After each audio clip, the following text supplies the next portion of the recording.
மேடைகளில், கலைகளில், இன்னும் பல்வேறு வடிவங்களில் மிகச்சிறந்த வல்லுநர்களை நமக்கு தந்திருக்கிறது. அவற்றில் ஒருவராக சமகாலத்தில் நம்முடைய இன்றும் வாழ்ந்து கொண்டு வரும் பெரும் சாதனைகளை படைத்து வரும் முனைவர் பாரதி கிருஷ்ணகுமார் அவர்களுக்கு அகில இந்திய வானொலி புகழ் தென்கட்சி கோ சுவாமிநாதன் அவர்கள் பெயரால் வழங்கப்படுகின்ற 2025க்கான ஆண்டுக்கான வாழ்நாள் சாதனையாளர் விருது 2025 வழங்கி கௌரவித்து பாராட்டுவதில் நம்முடைய சபை பெருமை அடைகிறது.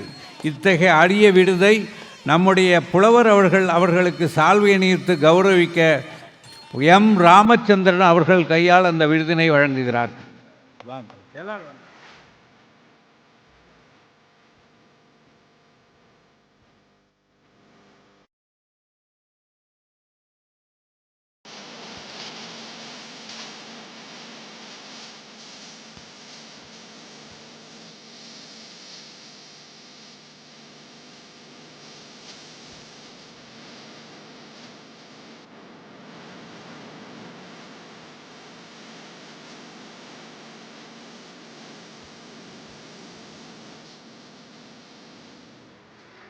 வணக்கம்.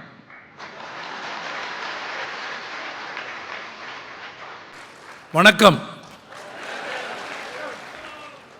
கைதட்டு இல்லை, கைதட்டு இல்லை, நான் கைதட்டலையே. வணக்கம். எல்லாரும் சொன்னாங்களா? பக்கத்தில் இருக்க ஆள் சொன்னாரா? யாராவது சொல்லாமல் இருந்தாங்களா? இப்போ செக் பண்ணுங்க. வணக்கம்.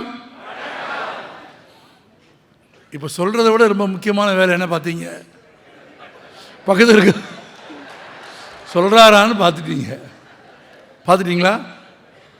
எல்லா உயிரும் இன்பம் எய்துக, எல்லா உயிரும் இன்பம் எய்துக, எல்லா உடலும் நோய் தீர்க, எல்லா உணர்வும் ஒன்றாதல் உணர்க. நிறைந்த அவைக்கு தலை தாழ்ந்த பணிவான வணக்கம்.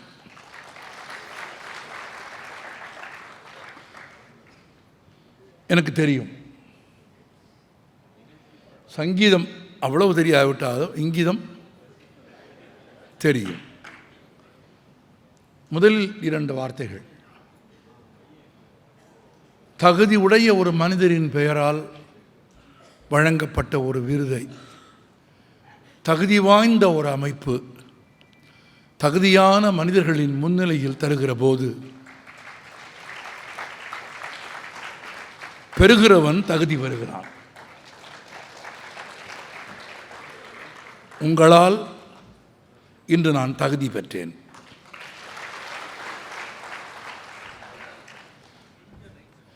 தென்கட்சி சுவாமிநாதன் என்கிற பெயர் இயற்றமிழ் உலகத்தில் சாதாரணமான பெயர் அல்ல. நான் வருடக்கணக்கு சொல்ல விரும்பவில்லை. பேராசிரியர் ராமச்சந்திரன் பேசுகிற போது சொன்னார், சிலருக்கு பேச வரும், எழுத வராது. சிலருக்கு எழுத வரும், சிலருக்கு பேச வராது. சிலருக்கு இரண்டுமே வராது. ஆனால் வெகு சிலரின் பேச்சைத்தான் அப்படியே கட்டுரையாக எழுத முடியும். ஆகச்சிறந்த பேச்சாக இருந்தாலும் ஜெயகாந்தனின் உரையை ஒரு கட்டுரையாக மாற்ற முடியாது, அது வேறு. ஆகச்சிறந்த உரையை எங்களில் யார் நிகழ்த்தினாலும் அந்த உரையை அப்படியே எழுத்து பிசகாமல் ஒரு கட்டுரையாக ஆக்க முடியாது. அன்னம் பதிப்பகத்தை மீரா நடத்தி கொண்டிருந்த போது மீரா என்னிடத்தில் ஒரு முறை கேட்டார், உன் பேச்சுக்கள் எல்லாம் சிறப்பாக இருக்கிறது, நிறைய கொண்டாடப்படுகிறது, நான் அவைகளை புத்தகமாக கொண்டு வரவா என்று மீரா என்னை கேட்டார். நான் மீராவிடத்தில் சொன்னேன், நல்ல புத்தகங்களை பதிப்பித்து கொண்டிருக்கிற உங்கள் கெட்ட பெயரை, உங்கள் நல்ல பெயரை நான் வீணடிக்க விரும்பவில்லை. என் பேச்சு எழுத்தாக மாறினால் சிறப்பாக இருக்காது. எழுதுவதற்கென்று நான் தனியான ஒரு முறையை கையாள வேண்டும். என் பேச்சை எழுத்தாக மாற்றினால் அது எழுத்து வடிவம் பெறாது. ஆனால் பேசுகிற பேச்சு அப்படியே ஒரு எழுத்து கூட மாறாமல் எழுத்து வடிவம் பெற்றால் உயிர் பெறும் ஒரு பேச்சுக்கு சொந்தக்காரராக தமிழ்நாட்டில் ஒருவர் இருந்தார் என்றால் அது தென்கட்சி சுவாமிநாதன் மட்டும்தான். அவர் பேசியதை நீங்கள் அப்படியே குறிப்பெடுத்து அச்சடித்து புத்தகமாக்கினால் பேசினால் என்ன சுவை இருந்ததோ அதே சுவை எழுத்திலும் இருக்கும். அவர் சிரிக்காமல் பேசுவார், கூட்டம் சிரித்து கொண்டே இருக்கும். மிக நீண்ட காலமாக விவாதிக்கப்பட்ட தத்துவ பிரச்சனைகளை எளிய வார்த்தைகளில் சொல்லிக்கொண்டு போய்க்கொண்டே இருப்பார். எது ஆத்திகம் எது நாத்திகம் என்ற சண்டை எல்லா காலத்திலும் இருக்கிறது. ஆனால் அந்த சண்டையை தென்கட்சி சாமிநாதன் தீர்த்து வைத்தது மாதிரி யாரும் தீர்த்து வைத்ததில்லை. ஒரு கூட்டத்தில் பேசுகிற போது சொன்னால், நம்பினால் நடக்கும் என்று நினைக்கிறவன் ஆத்திகன், நடந்தால் நம்புகிறேன் என்கிறவன் நாத்திகன். நாத்திகனுக்கும் ஆத்திகனுக்கும் இவ்வளவுதான் வேறுபாடு. அவன் நம்புவான் நடக்கும் என்று, இவன் நடந்தால் நம்புவான். இதில் பகைமை பாராட்ட வேண்டியதில்லை என்று நூற்றாண்டுகளாய் பகைமை பாராட்டி கொண்டு மனிதர்களுக்கிடையில் 3-4 சொற்களை வைத்து கொண்டு பகைமையை தீர்த்த பண்பாளரின் பெயரில் ஒரு விருது. நான் கேட்டேன் அவரிடத்தில், சார் கூட்டம் விடிச்சு சிரிக்குது, நீங்கள் எப்படி சார் சிரிக்காமல் பேசுகிறீங்க? என்னால் கூட பேச முடியாது. சமயங்களில் ஏதாவது ஒரு ஜோக் அடிச்சிட்டா நான் சேர்ந்து சிரிச்சிருவேன். ஏன் சிரிச்சிருவேன்னா, இவரே சிரிக்காத ஜோக்குக்கு நம்ம எப்படி சிரிக்கிறதுன்னு, நம்மால் ஒரு முடிவு எடுத்துருவான்னு பயந்து ஜோக் அடிச்சுட்டு நானும் சேர்ந்து சிரிச்சிட்டேன்னாக்கா, ஓ இதுக்கு சிரிக்கணும் போல இருக்குது அப்படின்னு ஒரு அவேர்னஸை க்ரியேட் பண்ணிட முடியுங்கிறதுக்காக நான் சிரிப்பேன். ஆனால் அவர் சிரிக்கவே மாட்டார். அப்படியே நான் கேட்டேன், எப்படி சார் சிரிக்காமல் பேசுகிறீங்கன்னு கேட்ட உடனே அவர் சொன்னார், பொடி போடுறவன் தான் தும்மணும், பொடி மட்டும் தும்மக்கூடாதுன்னு சொன்னார்.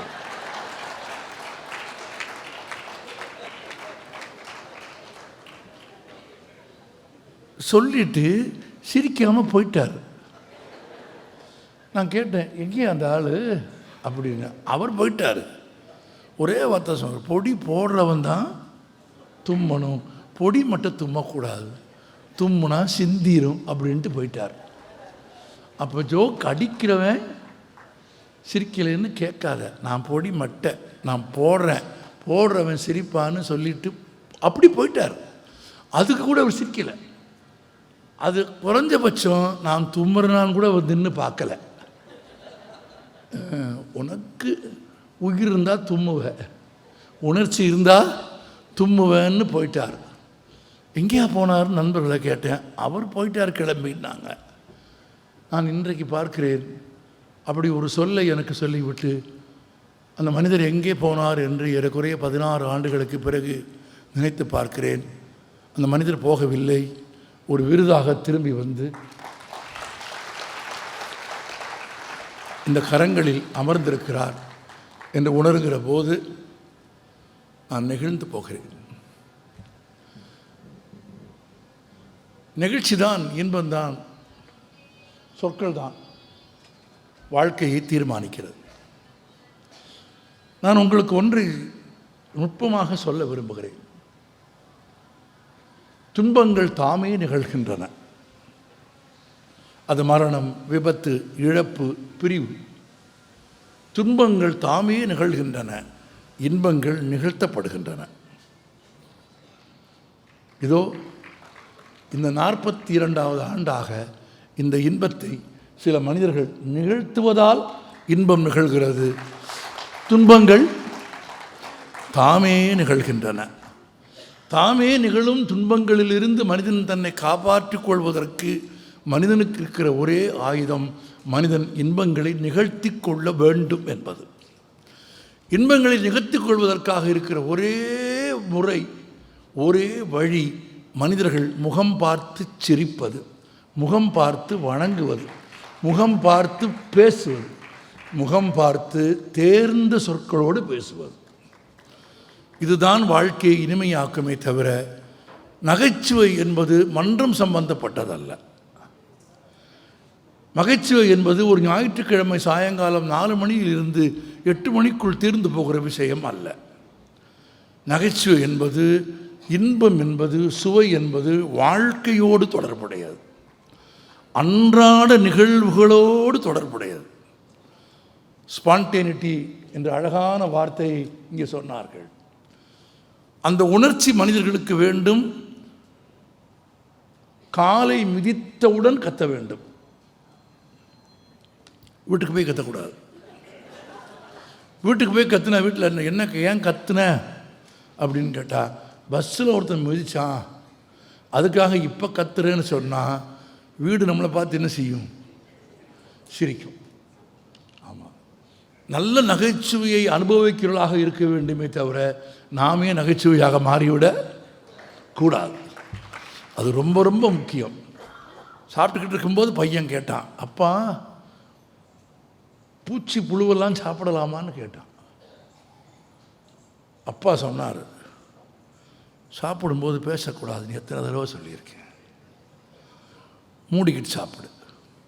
இது நம்ம சொல்கிற வார்த்தை. மூடிக்கிட்டு எப்படி சாப்பிட்றதுன்னு எனக்கு தெரியல, ஆனால் நம்ம வாதாரமாக சொல்கிற வார்த்தை. சாப்பிடும்போது பேசாதன்னு சொல்லியிருக்கேன்ல, மூடிக்கிட்டு சாப்பிடு. பையன் ஒன்றும் சொல்லலை, மூடிட்டு வாயை திறந்து சாப்பிட்டு முடித்தான். கை கழுவி முடித்த பிறகு அவர் கேட்டார், இப்போ கேளு. பொறுப்புள்ள அப்பா,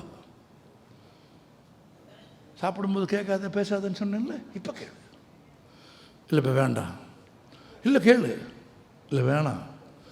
இல்லை என்ன கேட்ட கேளு. இல்லை புழு பூச்சி சாப்பிடலாமான்னு கேட்டேன், அது இப்போ கேளு அப்படின்னா. இல்லை நீங்கள் சாப்பிட்டு முடிச்சிட்டீங்க, நீங்கள் சாப்பிடும்போது சாப்பிடக்கூடாதுன்னு சொல்கிறதுக்காக நான் கேட்டேன்.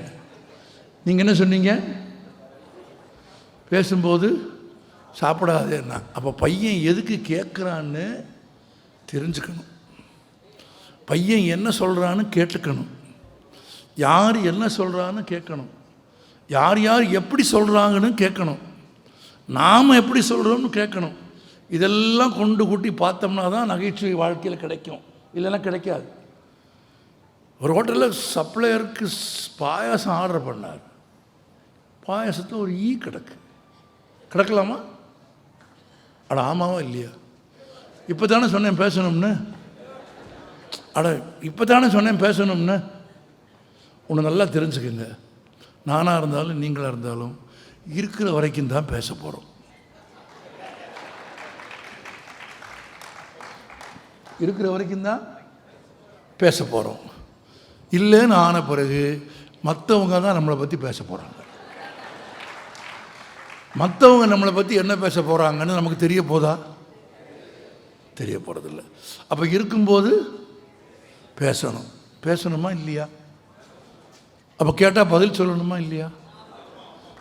அப்போ தானே நீங்கள் கேட்குறீங்களா இல்லையான்னு எனக்கு தெரியும். மைக்கு வேலை செய்யுதுன்னு எனக்கு எப்படி தெரியும்? என்ன சொல்லணுங்களா? இருக்கிறப்ப தான் பேச முடியும். சரி, நம்ம இல்லாமல் போனது பிறகு என்ன பேசுவான் நமக்கு தெரியாது. ஆனால் ஒன்று இருக்குது, அதை நம்ம தெரிஞ்சு வச்சாலும் தப்பு இல்லை. யாராக இருந்தாலும், அது ஏழையாக இருந்தாலும் பணக்காரனாக இருந்தாலும் புலவனாக இருந்தாலும் அறிஞனாக இருந்தாலும் முனைவராக இருந்தாலும் எழுத்தாளராக இருந்தாலும் பேச்சாளராக இருந்தாலும் நடிகனாக இருந்தாலும் யாராக இருந்தாலும் சரிதான். செத்ததுக்கு பிறகு ஒன்று எல்லாம் கேட்பான், எத்தனை மணிக்குன்னு கேட்பானு கேட்க மாட்டானா? கேட்பானு கேட்க மாட்டானா? அட ஆமாவா இல்லையா? இப்போ நம்ம உயிரோடு தான் இருக்கும், பேசணுமா இல்லையா? எத்தனை மணிக்குன்னு கேட்பானா இல்லையா? கேட்பான். இவன் 2 மணிக்குன்னு சொல்லுவான். அவன் சொல்லுவான், அவன் 4 மணிக்கு வைக்கக்கூடாது, சாப்பாட்டு நேரமாக வச்சுருக்கேன் அப்படின்னா. ஒரு கவிஞன் எழுதினான், இறந்தவனின் உடலை சுற்றி வாசனை திரவியங்களையும் மலர் மாலைகளையும் வைத்தபோது என்ஆர் தாசன் என்கிற கவிஞன் கண்ணதாசன் பத்திரிகையில் எழுதினான், மனிதனே, அது உனக்கு செய்யப்படும் இறுதி மரியாதை என்று கர்வம் கொண்டு விடாதே, உன்னிலிருந்து வரும் துர்நாற்றம் தன்னை பாதித்து விடக்கூடாது என்பதில் உன்னிலிருந்து வரும் துர்நாற்றம் தன்னை பாதித்து விடக்கூடாது என்பதில் உயிரோடு இருக்கும் மனிதன் எவ்வளவு அக்கறையாயிருக்கிறான் என்று புரிந்து கொள்ளலாம். ஆமாம், ஒருத்தன் செத்துட்டான், தெருவில் இருக்கெல்லாம் வந்து கும்பிட்டான். அவன் நினச்சிக்கிட்டான் 45 வருஷம் இதே தெருவில் குடியிருந்தோம், ஒரு நாய் கும்பிடலை. ஒரு பொம்பளை வந்து ஒரு பூவை கொடுத்தா ஐ லவ் யூன்னு சொல்லலை. செத்து கிடக்கிறோம், அரிசியாக வந்து நின்று கும்பிட்றான், மாலை வைக்கிறான், பூ கும்பிட்றான். 45 வருஷமும் பணமாகவே வாழ்ந்துருக்கலாம் போல இருக்கேன். 45 வருஷமும் பணமாகவே தான் அவன் வாழ்ந்திருப்பான். ஒரு 19 வயது பையன் எழுதினான். எழுதியது யாருன்னு எனக்கு தெரியவில்லை, பெயர் மறந்து போய்விட்டது. ஆனால் அந்த கவிதையை மறக்கவில்லை. ராமசாமி செத்து போனான், அது சரி, அவன் எப்போது வாழ்ந்தான்? வாழ்கிறவர்கள் தான் சாவார்கள். யார் வாழ்கிறார்கள், யார் உரையாடுகிறார்களோ, யார் பேசுகிறார்களோ, யார் எவ்வளவு கசப்பில் இருந்தும் வாழ்க்கையின் இன்பத்தை உணர்கிறார்களோ, யார் எந்த இடிபாடுகளுக்கிடையிலும் ஒரு பூ பூக்கும் என்று காத்திருக்கிறார்களோ, அவர்கள் வாழ்க்கையை மகிழ்ச்சியுடையதாக ஆக்குகிறார்கள். அவர்கள் இல்லங்களில் மகிழ்ச்சி இருக்கிறது, அவர்களை பார்த்தாலே மகிழ்ச்சி இருக்கிறது. எளிய சொற்களை நான் உங்களுக்கு சொல்லித் தருகிறேன். நகைச்சுவையாக இருப்பது மிக முக்கியமானது. நகைச்சுவை உணர்ச்சியோடு இருப்பது முக்கியமானது. நகைச்சுவை, புன்னகையை, மகிழ்ச்சியை பிறருக்கு தருவது தான் நகைச்சுவை மன்றத்தில் இருந்து நீங்கள் கற்றுக்கொள்ள வேண்டியது. நகைச்சுவை மன்றத்தில் இருந்து கற்றுக்கொள்வது என்பது 4 மணி நேரம் தவணை முறையில் சிரித்துவிட்டு பிறகு வாழ்நாள் முழுவதிலும்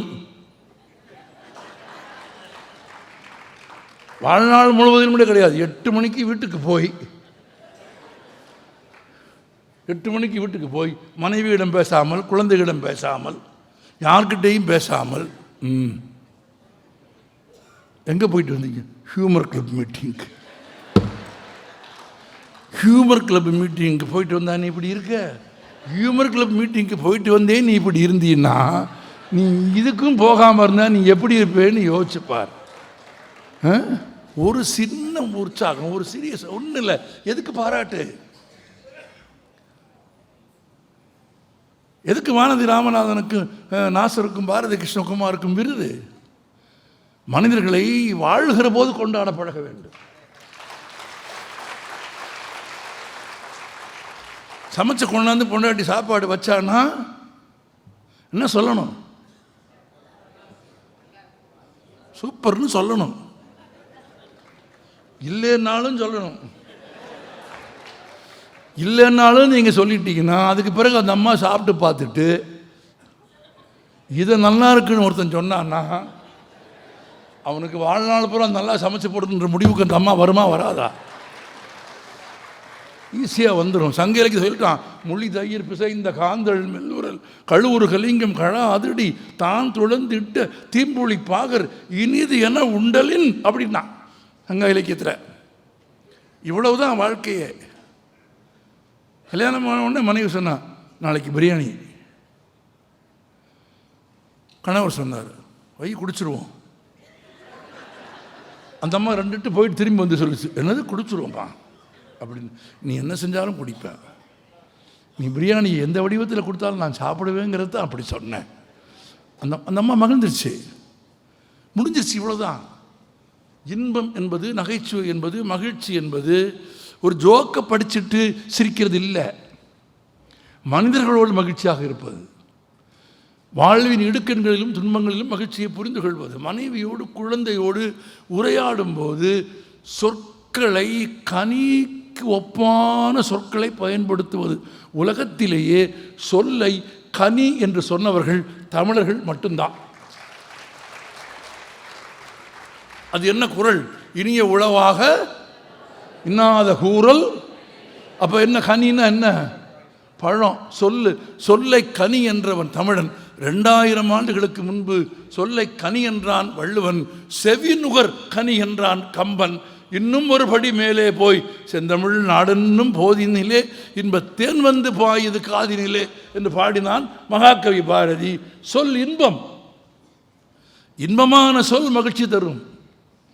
இன்பமான சொல்லை எப்படி பெற முடியும்? மனிதர்களுக்கு நீங்கள் தர வேண்டும், மனிதர்களிடமிருந்து நீங்கள் பெற வேண்டும். அப்படி வாழ்க்கையில் எந்த ஒன்றுமே இல்லை. ராதா நாடகம் போடுறதுக்கு போனார், எம்ஆர் ராதா. தேனியில் நாடகம். இங்கேருந்து சென்னையிலேருந்து ட்ரெயினில் போகிறாங்க. ட்ரெயினில் போனால் திண்டுக்கல்லேருந்து இறங்கி காரில் போகணும். மொத்த ட்ரூப்பு போனவங்க பொட்டி கிட்டி எல்லாம் இறக்கிட்டாங்க.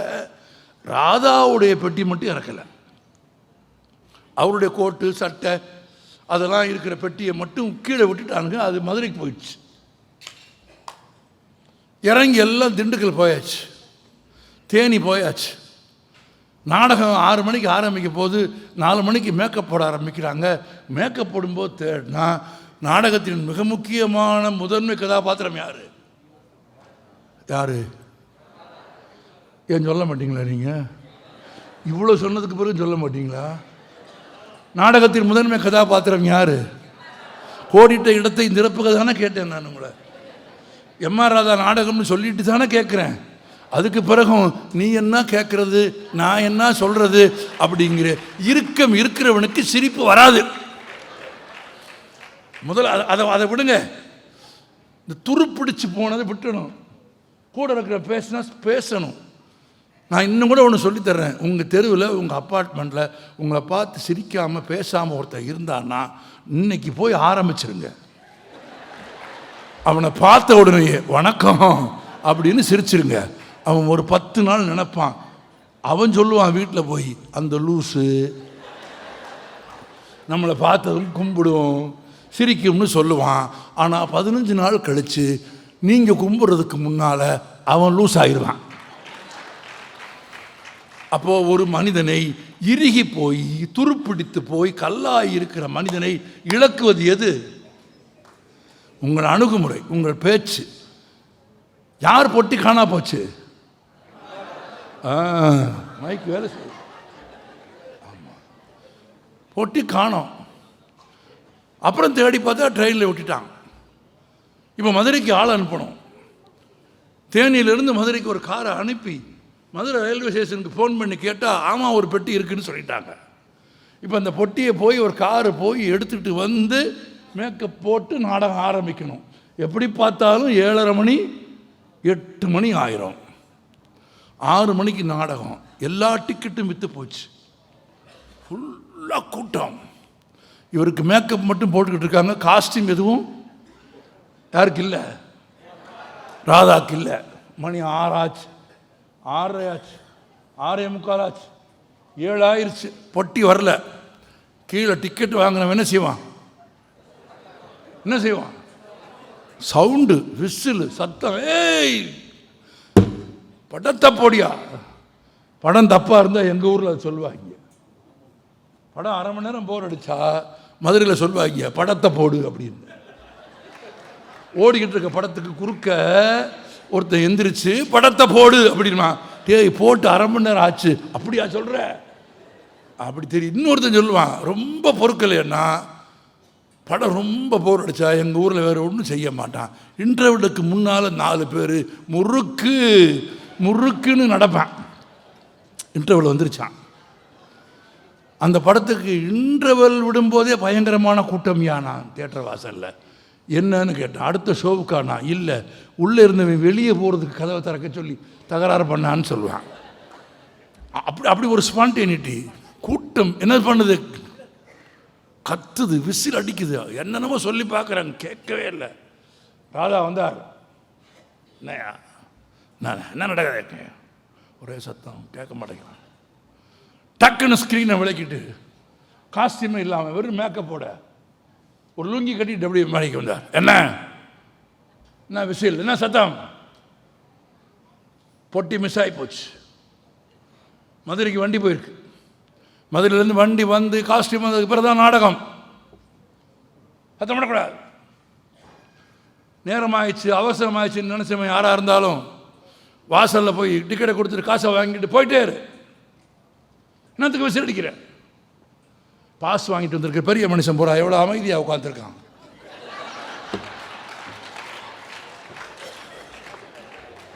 ராதான பாஸ் வாங்கிட்டு வந்து பெரிய மனுஷன் போல எவ்வளோ அமைதியாக உட்காந்துருக்கிறான். இந்த காசு கொடுத்தவன் தான் தொந்தரவு பண்ணுறான். அடுத்த வாரத்தை சொன்னான், காசு கொடுத்தவன் பாஸ் வாங்கிட்டு வந்தவனை பார்த்து பழகிக்கும். 8 மணிக்கு தான் நாடகம் ஆரம்பிக்கும். அவ்வளோதான். 8 மணிக்கு நாடகம் ஆரம்பிக்கிற வரைக்கும் ஒரு சத்தம் இல்லை. ஒரு சத்தம் இல்லை. ஒரு சத்தம் இல்லைங்கிறது மட்டும் இல்லை, ஒரு பிரச்சனையை ஒரு 2000 பேரை 1500 பேர் கூடியிருக்கிற ஒரு கூட்டத்தை கையாளும் முறையில் ஒரு கலைஞன் கையாண்ட சொற்கள் தான் அந்த சூழ்நிலையிலே வெற்றிகரமாக்குறது மட்டுமில்லை, எதிர்ப்பு குரல் கொடுத்தவனையும் சிரிக்க வைக்கிறது. இப்போ காசு கொடுத்தவன் பூரா ஹாப்பி ஆகிட்டான். என்ன ஹாப்பி ஆகிட்டான்? நம்ம தான் சத்தம் போடுறோம்னு அண்ணன் சொல்லிட்டாரு, நம்ம தான் எதிர்ப்புணர்ச்சி காமிச்சோம்னு சொல்லிட்டாரு அப்படின்னு ஒரு சிறிய சொல்லால், ஒரு சிறிய வார்த்தையால், ஒரு சிறிய இனிய சொல்லால் வாழ்க்கையில் மகிழ்ச்சியை நம்மால் உண்டாக்க முடியும். அதைத்தான் நீங்களும் நானும் வீடுகளில், நண்பர்களிடத்தில், உறவில் செய்ய வேண்டும். அதைத்தான் நாம் கற்றுக்கொள்ள வேண்டும். அதைத்தான் ரொம்ப முக்கியம். அதுக்காக சொற்களை கையாளுகிற போது கவனமாக பேச வேண்டும். நாம் பேசுகிற மாதிரிலாம் எல்லாமே நடந்துடாது. ஒருத்தர் ரொம்ப தவம் இருந்து வரம் இருந்து சாமிக்கிட்ட வரம் கேட்டான். ஆமாம், கவனமாக சொற்களை யோசித்து முடிவு பண்ணி சொன்னான். கை நிறைய காசு, சுற்றிலும் பெண்கள், பெரிய வாகனம், அதை நீ எனக்கு தா அப்படின்னு கடவுளை பார்த்து கேட்டான். தந்தேன்ட்டு கடவுள் போயிட்டார். அவர் அவ்வளோதான், சிங்கிள் அப்பீரன்ஸ் தானே. வந்தார், பார்த்தாரு, என்ன வேணும்னு கேட்டார். இதை விட ஒருத்தர் ரொம்ப கெட்டிக்காரன். என்ன வேணும்னு கேட்ட உடனே அவனுக்கு சந்தேகம் வந்துருச்சு. என்ன வரம் வேண்டும் என்று கேட்டார் கடவுள். அது தெரியாது, நீர் என்ன கடவுள்னா. அவனுக்கு வந்ததே கடவுளான்னு சந்தேகம் வந்துருச்சு. நியாயமான சந்தேகம் தானே. இவ்வளோ உசுரை கொடுத்து தவம் இருக்கிறோம்னா வந்து உனக்கு என்ன வேணும் அப்படின்னு ஒரு ஆள் கேட்குறாருன்னா அவர் எப்படி கடவுளாக இருப்பார்? அவர் எல்லாம் தெரிஞ்சவராக இருக்கணுமா இல்லையா? என்ன வரம் வேண்டும் என்று கேட்டார் கடவுள். அது தெரியாது, நீர் என்ன கடவுள்ன்ட்டான் அவன். இவன் பரவாயில்ல, கேட்டான். கடவுள் நம்பித்தான் கேட்டான். என்ன கேட்டான்? நிறைய காசு வேணும், சுற்றிலும் பெண்கள் வேணும், பெரிய வண்டி வேணும். கடவுள் தந்தேன்ட்டு போயிட்டார். என்ன கிடச்சிச்சு அவனுக்கு? சென்னை கார்பரேஷன் பஸ்ஸில் மகளிர் பேருந்தில் கண்டக்டர் வேலை கிடச்சிது. பெரிய வண்டியா? பெரிய வண்டி. சுற்றிலும் பெண்களா? பெண்கள். ஆமாம். கை நிறைய காசா? கிடச்சிச்சு. வரம் கேட்கறது பெருசு இல்லை, கவனமாக கேட்கணும். ஏன்னா எல்லா இதிகாசங்களையும் எல்லா புராணங்களையும் நீங்கள் படிச்சிங்கன்னா அசுரர்கள் தோற்ற இடம் வரங்களால் அல்ல, அசுரர்கள் தோற்றது தவறுகளால் அல்ல, தவறான வரங்களால். கொஞ்சம் சொல்லு மாறித்தான். மனிதர்களால் தனக்கு மரணம் வேண்டும், நிகழும், நிகழக்கூடாது என்கிற ஒரு வார்த்தையை ராவணன் சேர்த்திருந்தால் கடவுள் வேறு அவதாரம் எடுக்க வேண்டிய கட்டாயம் வந்திருக்கும். மனிதர்களையும் என்று இரணியன் சேர்த்து கொண்டதாலே தான் நரசிம்ம அவதாரத்தை இறைவன் எடுக்கிறான். இப்போ பேசுகிற சொல் ரொம்ப முக்கியம். குடும்பத்தில், வீட்டில், குழந்தைகளிடத்தில், மனைவியிடத்தில், மக்களிடத்தில், நண்பர்களிடத்தில், எல்லோரிடத்திலும் நான் உங்கள் எல்லோருக்கும் ஒன்றை சொல்ல விரும்புகிறேன். நகைச்சுவை என்பது மகிழ்ச்சி சார்ந்தது. மகிழ்ச்சி என்பது மனம் சார்ந்தது. மனம் மகிழ்ச்சியுடையதாக இருக்க வேண்டுமானால் நான் உங்களுக்கு இந்த அரங்கத்தில் இருந்து சொல்கிறேன், முதலில் சிறிய கீழ்மையான உறவு சார்ந்த, நட்பு சார்ந்த பகைமைகளுக்கு முடிவு கட்டி விடுங்கள். அற்ப காரணங்களுக்காக பிரிந்து போன உறவை, மனிதர்களை தேடி போங்கள், அவர்களோடு உரையாடுங்கள். அதனால் நீங்கள் அவமதிக்கப்படுவீர்கள் என்று நீங்கள் கருதினாலும் பொருட்படுத்தாமல் அதை நீங்கள் செய்தால் மிகப்பெரிய வெகுமதியை நீங்கள் வாழ்நாளில் சந்திப்பீர்கள் என்பதை மறக்காதீர்கள். வாழ்க்கை மகிழ்ச்சிகரமாவது என்பது அல்லது மகிழ்ச்சியின் உச்சத்திற்கு வாழ்க்கை போவது என்பது எதனால் நிகழும் என்றால் இன்சொற்களால் தான் நிகழும். இன்சொற்கள் தான் அதை நிகழ்த்தும். இப்போ வீட்டுக்கு போய் செஞ்சு பாருங்க. வீட்டுக்கு போய் இரட்டை மனநிலைகளை விட்டு விடுங்கள். ஒவ்வொருவரும் ஒரு கணம் யோசித்து பாருங்கள். எங்கே மகிழ்ச்சியை தொலைக்கிறோம்? எங்கே நகைச்சுவை போகிறது? வீட்டுக்கு வருகிற மருமகன் மகளுக்கு அடிமையாக இருக்க வேண்டும் என்பது மனது விரும்புகிறதா இல்லையா? வீட்டிற்கு வருகிற மருமகன் மகள் பேச்சை கேட்கிறவனாக இருக்க வேண்டும். ஆனால் மகன் மருமகள் பேச்சை ஒருபோதும் கேட்டுவிடவே கூடாது. கேட்டா இவன் பொண்டாட்டி தாசன். வந்தவள் பேச்சை இருக்கிறவன் கேட்டால் பொண்டாட்டி தாசன். ஆனால் இங்கிருந்து போனவள் பேச்சை அங்கிருக்கிறவன் கேட்டால் எங்க மாப்பிள தங்க கம்பி.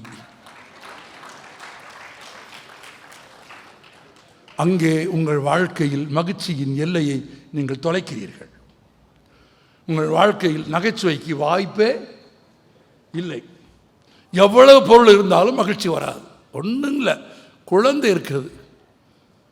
ஒரு குழந்தை, எனக்கு தெரிஞ்ச நண்பருடைய குழந்தை தான், ஒரு சின்ன கார், அது 2000 ரூபா காராக இருந்தாலும் சரி தான், வாங்க கொடுத்துட்டிங்கன்னா அரை மணி நேரம் கூட அதிகம் பிரிச்சிருவான்.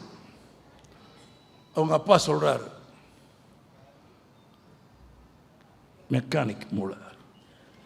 யாருக்கு? பையனுக்கு.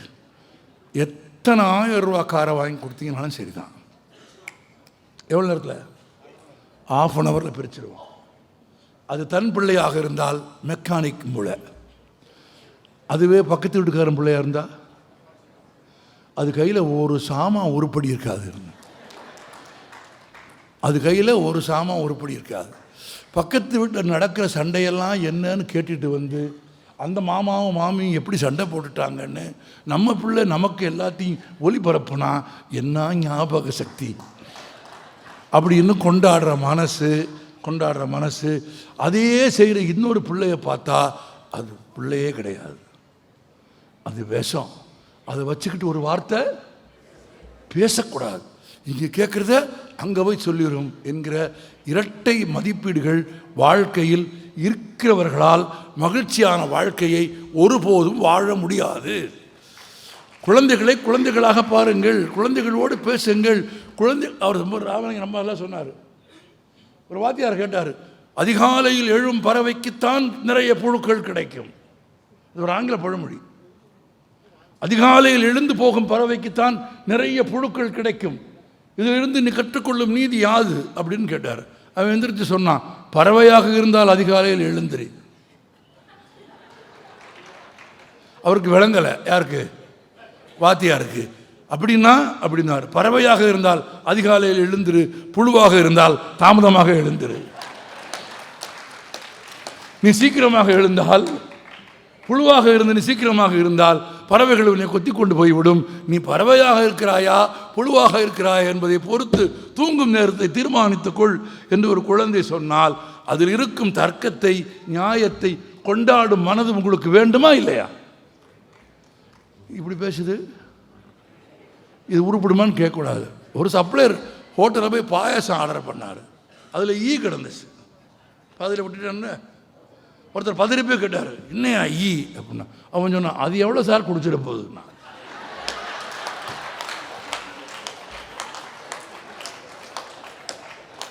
அவனுக்கு எவ்வளோ கருணையான மனதுன்னு நீங்கள் பாருங்கள்.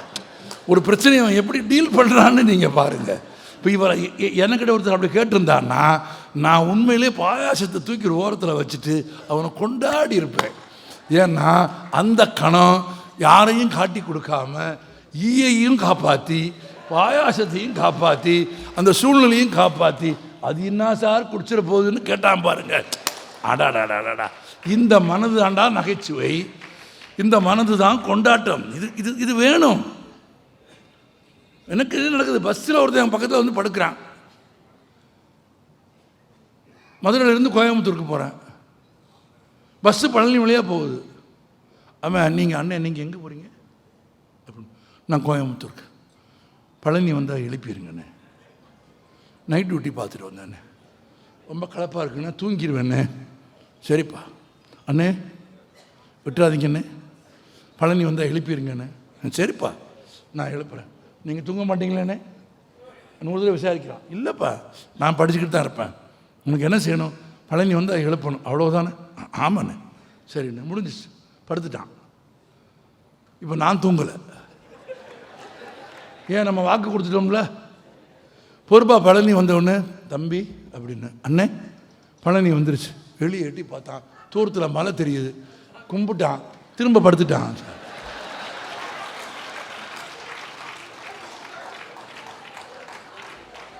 ஒரு செகண்ட் கூட எடுத்துக்கல சார் அவன்.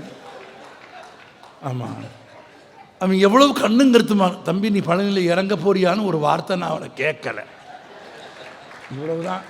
ஆமாம், அல்லது பழனியிலேருந்து எதுக்கு எழுப்ப சொல்கிறேன்னாவது நான் அவனை கேட்டிருக்கணும். ஒன்றும் கேட்கல. அவன் தெளிவாக 7-8 தடவை கேட்டுட்டு பழனி வந்தவொடனே எந்திரிச்சு கோபுர தரிசனம் கோடி புண்ணியம்னு கும்பிட்டுட்டு திரும்ப படுத்துட்டான் சார். திரும்ப எழுப்பி அண்ணே எழுப்பினீங்கன்னு நன்றி கூட சொல்லலை. ஏன்னா அவன் நைட் டியூட்டி பார்த்துட்டு வந்திருக்கான். பழனி வரும்போது கோபுரத்தை கும்பிடணும்னு நினச்சான். அந்த பொறுப்பை என்கிட்ட கொடுத்தான். நான் அதை முறையாக செஞ்சேன், தூங்கிட்டான். இதில் ஒரு ஹியூமர் இருக்கா இல்லையா? நீங்கள் அதை விட்டுட்டு அவனை திரும்ப அடித்து எழுப்பி, இதுக்குத்தான் நீ என்னைய பழனி வந்தா எழுப்ப சொன்னியா அப்படின்னு நான் நம்ம கூட சண்டை போட்டா எனக்கு இன்பம் கிடைக்குமா? நான் ரசித்தேன். டேய் நீ எவ்வளோ கெட்டிக்காரன், ஒரு பஞ்சாயத்தும் இல்லாமல் தன்னை பழனியில் எழுப்புறதுக்கு ஒரு ஆளை வேலைக்கு வச்சுட்டு நிம்மதியாக தூங்கி எந்திரிச்சு முருகன்கிட்டையும் நல்ல பேர் வாங்கிக்கிட்டு, முருகன் நினைப்பான்ல இவன் கூடவே வந்தான், பழனி வரைக்கும் முழிச்சிருந்து எழுப்பிக்கிறான், இந்த நாய் நம்மளை கும்பிடலை, அவன் எந்திரிச்ச உடனே நம்மளை கும்பிட்டுட்டானே அப்படி நீ என்கிட்டையும் வேலை வாங்கிட்டு முருகன்கிட்டையும் நல்ல பேர் வாங்கிட்டு வாழ்ந்தானா அந்த சந்தோஷத்தை கொண்டாடணுமா இல்லையா? கொண்டாடணுமா இல்லையான்னு சொல்லுங்க. இதுதான் லைஃபு, அவ்வளோதான். ரேஷன் கடையில் போய் சுகர் வாங்கிட்டு வர்றாரு ஒருத்தர், 2 கிலோ அரிசி வேண்டாம்னாலும் நம்ம என்ன வாங்குவோம்? அரிசி வேண்டாம்னாலும் என்ன வாங்குவோம்? சுகர் வாங்குவோம். 2 கிலோ சுகர் வாங்கிட்டு வந்தார். வீட்டுக்கு வந்து பார்த்தாரு, வெயிட் குறையுது. அவர் கோபம் வந்துருச்சு. கடைக்காரனுக்கு ஃபோன் பண்ணார், தம்பி அண்ணே என்னண்ணே வீட்டுக்கு போயிட்டீங்களாண்ணே? ஆமாம். அதுக்குள்ளேயாண்ணே? ஆமாம். சரி என்னண்ணே? 2 கிலோ சுகர் வாங்கிட்டு வந்தேன், 200 கிராம் குறையுது. அவன் அமைதியாக சொல்கிறான், நடந்தால் சுகர் குறையத்தானே செய்யும்.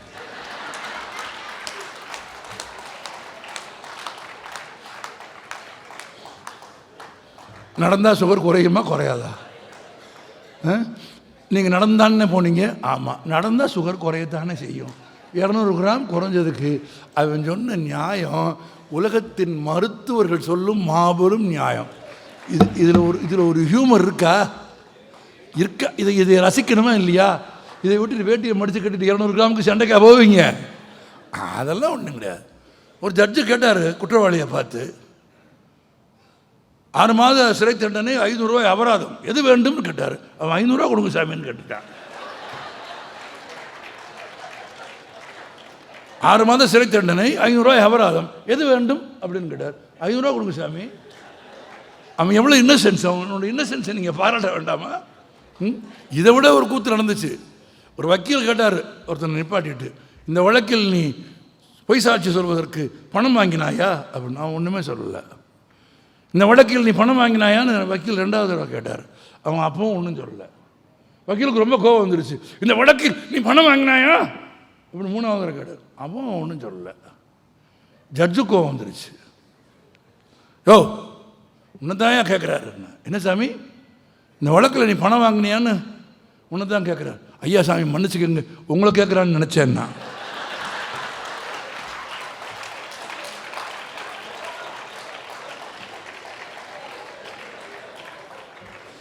இந்த சிரிப்புக்கு பின்னால் ஒரு கசப்பு இருக்கிறதா இல்லையா? நடத்துகிற வழக்குகளுக்கு சூட்டு கேஸ்ன்னு ஏன் பேர் வச்சோம்னு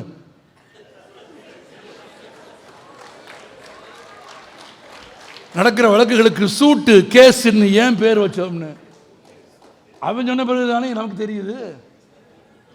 எல்லாம் நடக்கும். இதெல்லாம் என்ஜாய் பண்ணிடணும், சிரிச்சிடணும், ஹாப்பியாக இருக்கணும். யாரா எப்படி இருக்கிறீங்கன்னு கேட்டால் என்ன சொல்லணும்? ஃபைன். நீ சின்ன தூக்கும்போது பெயின் இருக்கும், ஃபைன்னு சொல்லும்போது கூட இங்கே ஒரு வலி இருக்கும், இருந்துட்டு போகுது. இப்போ என்னப்பா வலியோடவே சொல்ல நல்லா இருக்கேன்னு இருக்கேன், என்னமோ இருக்கேன். இருக்கேன். எங்கே போகிறேன்? எங்கேயோ போகிறேன். அப்புறம் ஆஃபீஸ் லைஃப் கோயிங். நிப்பாட்டிருவிய பிடிச்சி. ரொம்ப கவனமாக இருங்க. சில பேர் நம்ம சந்தோஷத்தையும் கொண்டு போயிடுவேன். ரொம்ப கேர்ஃபுல்லாக இருக்கணும். நீங்கள் நம்ம சந்தோஷமாக இருக்கணும். கேட்டாரா, how are you? Fine. How are you? Fine. நல்லா இருக்கேன், நல்லா இருக்கேன், சந்தோஷமாக இருக்கேன்.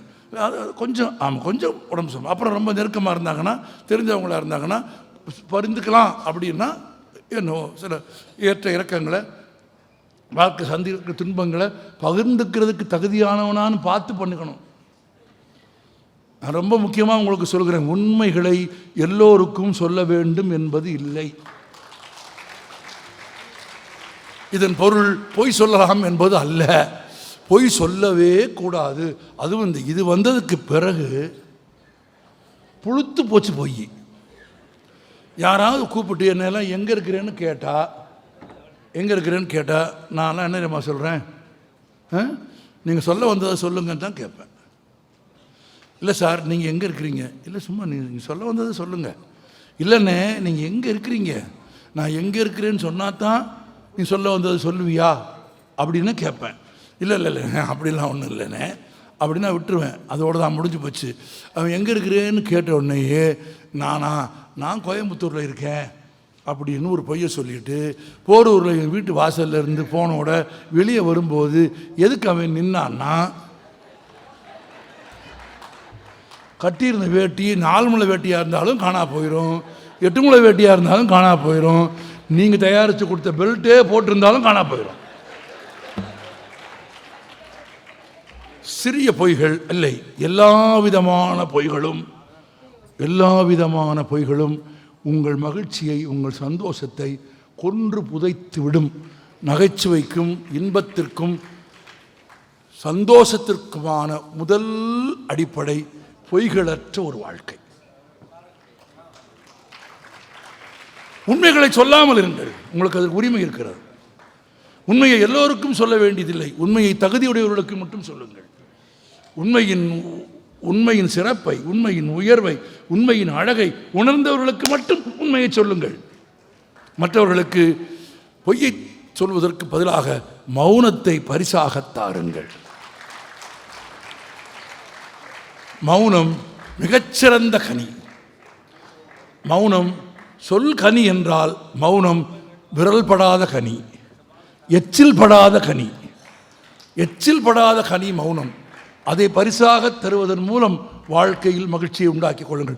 ஒன்றை நன்றாக நினைவில் வைத்துக் கொள்ளுங்கள், கடலில் ஒரு குறிப்பிட்ட ஆழத்திற்கு பிறகு ஆக்சிஜன் இல்லை. ஏன் இல்லை?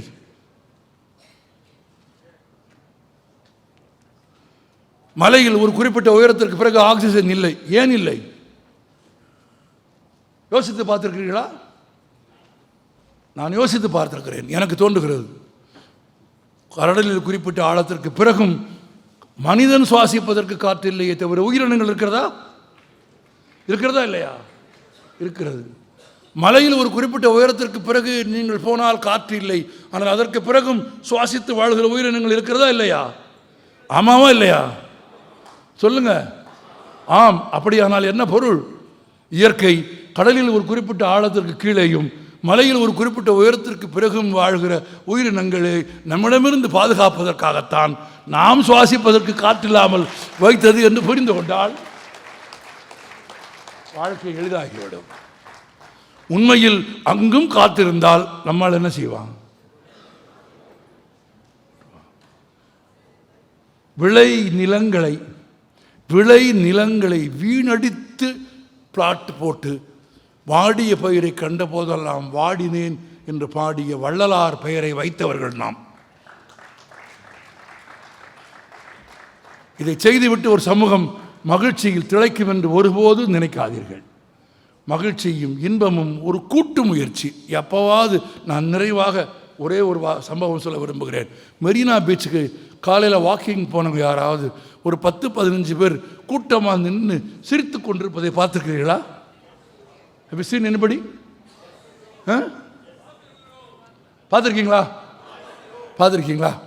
அதை பார்த்த உடனே உங்களுக்கு என்ன ரியாக்ஷன்? முதல் ரியாக்ஷன் என்ன? இந்த இருக்கார் அந்த குரூப்பில் மெம்பரா நீங்கள்? ரைட்டு. கல்யாணம் அந்த குரூப்பில் ஒரு மெம்பர். அந்த குரூப்புக்கு வெளியே இருக்கிற ஒருத்தர் அதை பார்த்த உடனே என்ன தோணுது உங்களுக்கு? ஏன் இப்படி சரியா இன்னையா லூசு மாதிரி இப்படி நின்று கேளுங்க. என்னையா நான் தான் நினச்சேன்னு சொல்கிறேன். என்னையா இப்படி லூசு மாதிரி நின்று சிரிச்சுக்கிட்டு இருக்காங்க, இவங்க யார் என்று கேட்டு நான் சிரித்தேன். என் உடன் வந்த நண்பர் சொன்னார், இப்படி கேட்ட கணத்தில் அவர்களை பார்த்த மாத்திரத்தில் உன்னை சிரிக்க வைத்தார்கள் பார், அதுதான் அவர்கள் சிரிப்பின் வெற்றி என்றார். எங்கோ வட்டமாக நின்று கொண்டு சிரித்து மகிழும் அந்த மனிதர்களை பார்த்த கணத்தில் உனக்கு சிரிப்பு வந்தது பார்த்தாயா, அந்த சிரிப்பை உனக்கு பரிசாக தந்தவர்கள் அவர்கள் என்று சொன்னார்கள்.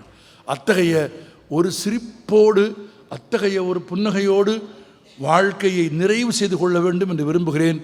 நான் சென்ற கூட்டத்தில் நிறைவாக சொன்னேன், துக்கம் கையளவு உப்புதான், துன்பம் கையளவு உப்புதான். அது மரணமாக இருந்தாலும் பிரிவாக இருந்தாலும் எதுவாக இருந்தாலும் அது ஒரு கையளவு உப்புதான். அந்த கையளவு உப்புக்கு இணையான துன்பத்தை குவளை போன்ற சின்ன மனதில் போட்டால் அது கரிக்கும். அதே கையளவு உப்பை குளம்போன்ற பெரிய மனதில் போட்டால் ஒருபோதும் அது கரிக்காது. அந்த துன்பம் கரைந்து போகும். அப்படி கரைந்து போகிற மகிழ்ச்சியான குளம்போன்ற நிறைந்த மனது உங்கள் எல்லோருக்கும் வாய்க்க வேண்டும் என்று நெஞ்சம் நிறைந்த வாழ்த்துகிறேன். ஒரு முறை மெரினாவில் கூடி நின்று சிரிப்பவர்கள் போல கல்யாணத்தை சாட்சியாக வைத்துக்கொண்டு சிரிக்கலாமா? சிரிக்கலாமா? சிரிக்கலாமா? நான் சிரிக்கிறேன், சிரிங்க. ஒரு முறை சிரிக்கலாமா? நன்றி, வணக்கம்.